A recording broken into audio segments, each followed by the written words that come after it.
همه درد و همه درد و همه درد، شده زرچوبه ویری رنگ مه زرد. دو دیده کور شده از چشم رهی، به چشمای مه نوری دیده ورگرد.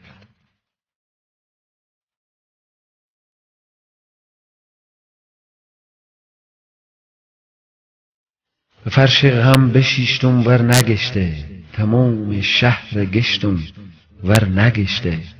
کجا رفته که من خون دیده، 200 تا خط نوشتم ور نگشته.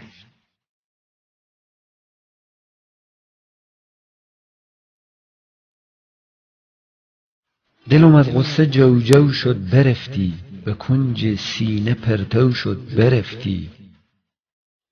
تو که از خورتکی مر خیلی مستی، نفهمیدم که اشتو شد برفتی.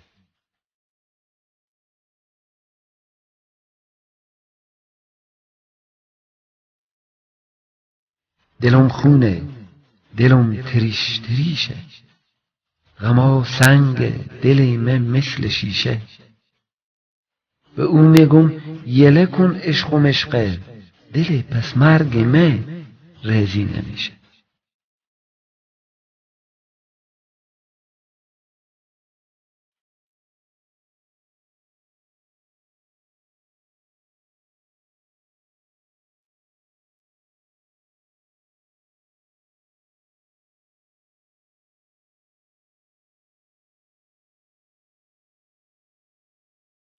دو چشمام پرو شد ور پریده، دلک مه کوتو شد ور پریده.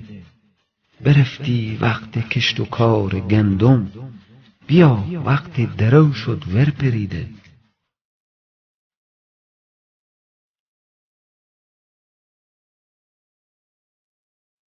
شو روز از غما می میزنم مه، به کنج شیشته لیلی میزنم مه. به یاد قد موزون ربابه، گهی تار و گهی نی میزنم مه.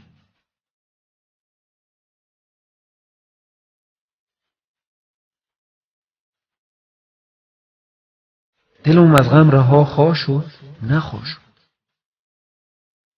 غما از مه جدا خوا شد نخوا شد.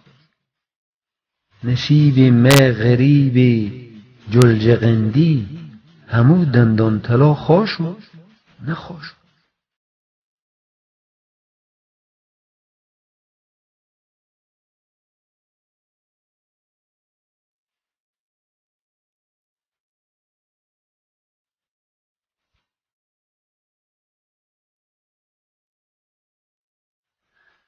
کجایی بی وفا جوره نداری، بیا نام خدا جوره نداری.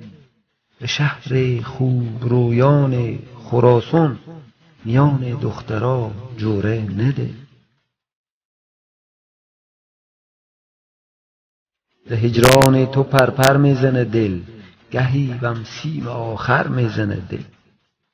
به خاطری که تو پیدا کنه خور، به هر دیوال و هر در میزنه دل.